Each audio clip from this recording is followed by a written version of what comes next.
Ini bukan aku yang berbicara ya. Ini seorang ustadz yang terkenal juga di Indonesia yang berbicara ya. Jadi kepada netizen-netizen Indonesia yang selalu membanggakan, aku bangga jadi rakyat Indonesia. Coba lihat pembangunan di Indonesia, ya. Yang berbicara seperti itu, mungkin babu dalam Malaysia ini. Cobalah ya, kalau berbicara itu jangan meludah ke atas, terkena muka sendiri ya. Aku ya berpikir ya, banyak juga negara-negara miskin di dunia ini ya. Banyak juga yang datang bekerja keluar negara, orang-orang di seluruh dunia ini ya. Tapi tak sama seperti Indonesia. Coba lihat perempuan-perempuan Indonesia yang terpaksa.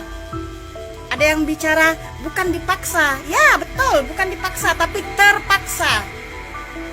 Ya,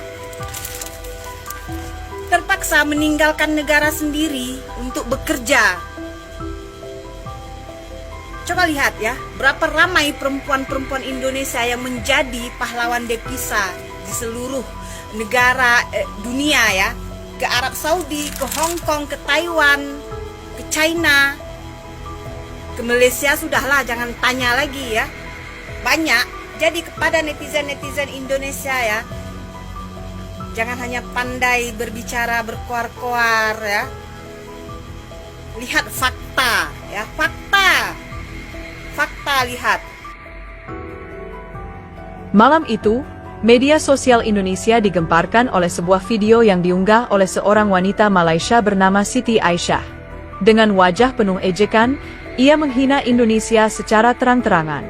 Indonesia? Negara miskin yang hanya bisa mengirim pembantu dan buruh ke negeri kami, katanya sambil tertawa sinis. Tak hanya itu, ia juga merobek gambar Garuda Pancasila dan membuangnya ke tempat sampah. Presiden kalian? Tak lebih dari pemimpin lemah yang tak punya nyali, lanjutnya dengan penuh penghinaan. Dalam hitungan jam, video itu menyebar luas.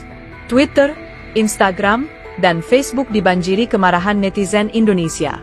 Tagar, tangkap Siti Aisyah, menjadi trending nomor 1, disertai ribuan komentar penuh amarah. Harga diri bangsa bukan untuk diinjak-injak, tulis salah satu pengguna Twitter. Bukannya menyesal, Siti Aisyah justru mengunggah video kedua, kali ini dengan lebih banyak hinaan. Kenapa marah? Memang kalian semua rendah di mata kami. Kalian cuma budak di negeri kami, ucapnya sambil tersenyum sinis. Di Jakarta, gelombang kemarahan semakin tak terbendung. Ratusan orang turun ke jalan, menggelar demonstrasi di depan Kedutaan Besar Malaysia. Mereka meneriakkan tuntutan agar pemerintah Malaysia segera menangkap Siti Aisyah dan meminta maaf secara resmi. Beberapa pengunjuk rasa bahkan membakar bendera Malaysia sebagai bentuk protes. Polisi dikerahkan untuk mengendalikan situasi, tetapi amarah rakyat terus membara. Di dalam Istana Negara, Presiden Prabowo Subianto duduk diam di ruang kerjanya, menyaksikan video penghinaan itu dengan wajah tegang. Rahangnya mengeras, matanya tajam menatap layar laptopnya. Kurang ajar, gumamnya. Ia langsung menghubungi Menteri Luar Negeri dan Kepala BIN. Saya tidak bisa membiarkan ini. Ini bukan hanya penghinaan, ini pelecehan terhadap harga diri bangsa, ucapnya dengan suara bergetar menahan amarah. Sementara itu, di Malaysia, Siti Aisyah masih merasa aman. Ia bahkan tertawa-tawa bersama teman-temannya, menganggap semua ini hanya lelucon yang tidak akan berdampak apa-apa. Namun, telepon genggamnya tiba-tiba berdering. Nomor tak dikenal. Dengan santai, ia mengangkatnya. Halo? Suara di ujung sana terdengar dingin. Kau pikir ini hanya permainan, Siti? Sebelum ia sempat menjawab, telepon terputus. Untuk pertama kalinya, ia merasakan sesuatu yang belum pernah ia rasakan sebelumnya, ketakutan. Di tengah panasnya situasi, sebuah berita menggemparkan muncul. Seorang pekerja migran asal Indonesia ditemukan tewas mengenaskan di sebuah gudang di Kuala Lumpur. Tubuhnya penuh luka, dan hasil investigasi awal mengarah pada dugaan bahwa ia dibunuh oleh polisi militer Malaysia. Kabar ini membuat situasi semakin memanas. Dari sekadar hinaan di dunia maya, Kini ada darah rakyat Indonesia yang tumpah di negeri seberang. Amarah rakyat pun semakin meledak. Demonstrasi meluas ke berbagai kota di Indonesia. Kedutaan Besar Malaysia di Jakarta dikepung ribuan orang yang menuntut keadilan. Presiden Prabowo sadar, ini bukan lagi sekadar perang kata-kata di internet. Ini adalah ancaman terhadap martabat bangsa. Dengan suara mantap, ia berkata kepada para petingginya, "Saya akan turun tangan sendiri. Ini baru permulaan. Harga diri Indonesia telah diinjak, dan Prabowo bersumpah, keadilan akan ditegakkan dengan cara apapun yang diperlukan." Malam itu, suasana di Istana Negara begitu tegang. Presiden Prabowo Subianto berdiri di depan jendela ruang kerjanya, menatap langit malam Jakarta yang dipenuhi sorotan berita dari berbagai stasiun televisi. Video penghinaan Siti Aisyah masih beredar luas, dan kini ditambah dengan kabar pembunuhan seorang WNI di Malaysia. Ia mengepalkan tangan, merasa darahnya mendidih. Harga diri bangsa telah diinjak, dan kini nyawa rakyatnya pun melayang. Ini bukan lagi sekadar penghinaan, ini sudah menjadi masalah serius yang menyangkut kedaulatan negara. Segera siapkan pertemuan darurat, ucapnya tegas kepada ajudannya. Tak butuh waktu lama, para petinggi negara berkumpul di ruang rapat. Menteri Luar Negeri, Panglima TNI, Kepala BIN, dan para penasihat utama hadir dengan wajah serius. Prabowo menyapu pandangan ke seluruh ruangan.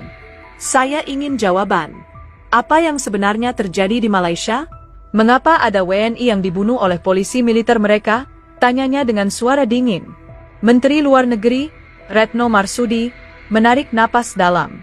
Pemerintah Malaysia mengklaim bahwa korban, yang bernama Rian Saputra, terlibat dalam aktivitas ilegal. Namun, saksi-saksi di tempat kejadian mengatakan bahwa dia hanya pekerja migran biasa yang tidak bersalah. Polisi militer Malaysia menangkapnya tanpa alasan jelas, dan beberapa jam kemudian, tubuhnya ditemukan dalam keadaan mengenaskan. Ruangan itu sunyi. Kemarahan terlihat jelas di wajah setiap orang. Panglima TNI, Jenderal Agus Subianto, mengetuk jarinya di meja. "Kami bisa mengirim tim khusus untuk menyelidiki langsung di sana. Jika memang ada keterlibatan oknum militer Malaysia, kita tidak bisa tinggal diam." Prabowo mengangguk, lalu berkata dengan suara mantap, "Saya ingin bukti konkret. Kirim tim intelijen kita ke Malaysia. Kita tidak bisa hanya mengandalkan pernyataan sepihak mereka. Selain itu, saya akan menghubungi Perdana Menteri Malaysia secara langsung." Ia menatap kepala BIN dengan tajam. "Kita juga harus tahu siapa Siti Aisyah sebenarnya. Perempuan itu bukan sekadar pembuat konten biasa. Ada sesuatu yang lebih dalam di balik semua ini." Sementara di Kuala Lumpur, Siti Aisyah mulai merasakan ketegangan. Media Malaysia mulai menyoroti kasusnya, dan ia mulai menerima banyak ancaman dari berbagai pihak. Awalnya ia merasa tak tersentuh, tetapi setelah mendengar kabar bahwa Presiden Indonesia turun tangan langsung, wajahnya pucat. "Apa yang sudah aku lakukan?" gumamnya dengan napas memburu. Di saat yang sama, Perdana Menteri Malaysia, Datuk Seri Iskandar Rahman, menerima panggilan langsung dari Presiden Prabowo. Percakapan mereka berlangsung dingin dan penuh ketegangan. "Kami menuntut transparansi penuh dalam kasus ini. Saya ingin penyelidikan terbuka, dan jika ditemukan keterlibatan aparat Anda, mereka harus diadili," ujar Prabowo dengan suara berat. Perdana Menteri Malaysia terdiam sejenak, lalu berkata, "Kami akan menangani ini secara internal." Namun, Prabowo tak puas dengan jawaban itu. "Saya ingin kepastian, bukan janji kosong," balasnya tajam. "Pertempuran belum selesai. Ini bukan sekadar masalah diplomasi, tetapi pertaruhan harga diri bangsa.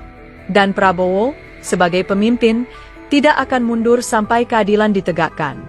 Di tengah malam yang sunyi, sebuah jet pribadi lepas landas dari Lanut Halim Perdana Kusuma, membawa tim intelijen khusus yang ditugaskan langsung oleh Presiden Prabowo. Tim ini dipimpin oleh Mayor Satria, seorang perwira Kopassus yang sudah puluhan kali menjalankan operasi rahasia di luar negeri. Misinya jelas, mengungkap kebenaran di balik pembunuhan Rian Saputra dan menggali informasi lebih dalam tentang Siti Aisyah. Mereka tidak bisa hanya mengandalkan diplomasi.